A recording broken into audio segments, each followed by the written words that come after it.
बिस्मिल्लाहिर्रहमानिर्रहीम। अस्सलामु अलैकुम। सबसे पहले दरूद पाक, अस्सलातु वस्सलामु अलैका या रसूलल्लाह व अला आलिका व अस्हाबिका या हबीबल्लाह। हमारा आज का मौजू है ज़मीन व आसमान की तख्लीक बहवाला कुरान पाक और दिलचस्प हक़ाइक़ हज़रत आदम की पैदाइश पर। तो बराए मेहरबानी जिन लोगों ने अभी तक हमारा चैनल सब्सक्राइब नहीं किया वो हमारे चैनल को सब्सक्राइब कर लें ताकि आने वाली हर वीडियो आपको बरवक़्त मिलती रहे। कुरान पाक में एक जगह फरमाया गया है कि तुम उस अल्लाह के साथ कुफ़र करते हो जिसने ज़मीन को सिर्फ़ 2 दिन में पैदा फरमाया। तुम उसके लिए शरीक ठहराते हो जो रब्बुल आलमीन है, जिसने इस ज़मीन में मज़बूत पहाड़ ऊपर से गाड़ दिए, जिसने ज़मीन में बरकतें और रोज़ियाँ रखीं और 4 दिन में ज़मीन की सब चीज़ें दुरुस्त फरमाई। 2 दिन में 7 आसमानों की तख्लीक को पूरा फरमाया और हर आसमान में उसका काम बांट दिया गया और दुनिया के आसमान को सितारों के साथ मुज़य्यन कर दिया और इन्हें शैतानों से बचाव का सबब बनाया।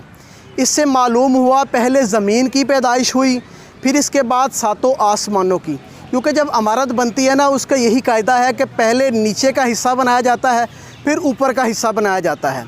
कुरान पाक में सूरह कलम में है मछली पानी में है और पानी सफ़ात पर है, सफ़ात फ़रिश्ते पर और फ़रिश्ते पत्थर पर। जब अल्लाह पाक ने ज़मीन की पैदाइश फरमाई ना तो ज़मीन कांपने लगी। अल्लाह पाक ने पहाड़ों को गाड़ दिया और ये ठहर गई। इतवार और पीर 2 दिनों में अल्लाह पाक ने ये ज़मीनें बनाई। पहाड़ जो है ना वो ज़मीन की पैदावार हैं, दरख्त वग़ैरह ज़मीन की कुल चीज़ें जो है ना वो टोटली सारी चीज़ें मंगल और बुध को बनाई। जुमेरात और जुम्मे के दिनों में आसमान बनाए।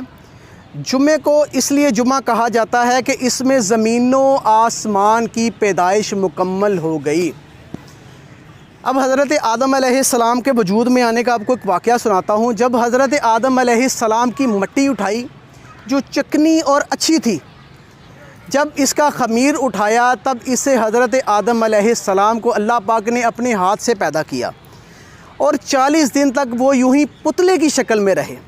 इब्लीस आता था और इस पर लात मार कर देखता था तो वो बचती मट्टी हुई जैसे वो कोई खोखली चीज़ हो, वैसे बचती थी मट्टी जैसे वो कोई खोखली चीज़ हो।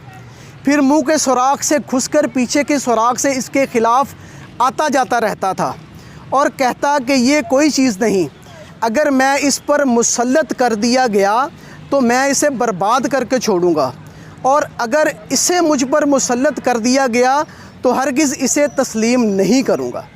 फिर अल्लाह पाक ने जब इनमें रूह फूंकी और वो सर की तरफ से नीचे की तरफ आई तो जहाँ तक पहुँची खून गोश्त बन गया। जब रूह पहुँची तो अपने जिस्म को देखा और खुश हुए और फ़ौरन उठना चाहा, लेकिन नीचे के धड़ में रूह नहीं पहुँची थी इसलिए उठ ना सके। इस जल्दी का बयान इस आयत में है, खलक़ल इंसान अजूला, यानी इंसान बेसब्रा है और जल्दबाज है, खुशी और रंज में बेसब्री करता है। जब रूह जिस्म में पहुँची तो आपको छींक आई और अल्हम्दुलिल्लाह कहा। अल्लाह ताला ने जवाब में यरहमुकुल्लाह कहा। फिर इब्लीस यानी कि जो शैतान है ना उस वक़्त वो फ़रिश्ता था, इब्लीस के साथी फ़रिश्तों से फ़रमाया कि आदम के सामने सजदा करो। तो इन सब ने आदम को सजदा किया, लेकिन इब्लीस का वो गरूर व तकब्बुर ज़ाहिर हो गया। इसने ना माना और सजदे से इनकार कर दिया और कहने लगा, मैं इससे बेहतर हूँ, मैं इससे मज़बूत हूँ, ये मट्टी से पैदा किए गए हैं और मैं आग से बना हूँ, आग मट्टी से बेहतर है। इसके इनकार पर अल्लाह पाक ने इसे इब्लीस करार दिया और अपनी रहमत से नाउमीद कर दिया। ये दिलचस्प हक़ाइक़ जो आपसे शेयर किए गए हैं ना, ये हम साइंस अब तरक्की कर रही है इसलिए वो सारे हक़ाइक़ मालूम हो रहे हैं। कभी सोचा हमने कुरान पाक में कितने दिलचस्प हक़ाइक़ हैं, हमने मामूली सी कोशिश की है। अल्लाह पाक हमें इसमें कामयाब फ़रमाए और कुरान पाक को समझकर पढ़ने की तौफ़ीक़ अता फ़रमाए और हमारे बच्चों को कुरान पाक का आलिम और हाफिज़ बनाए।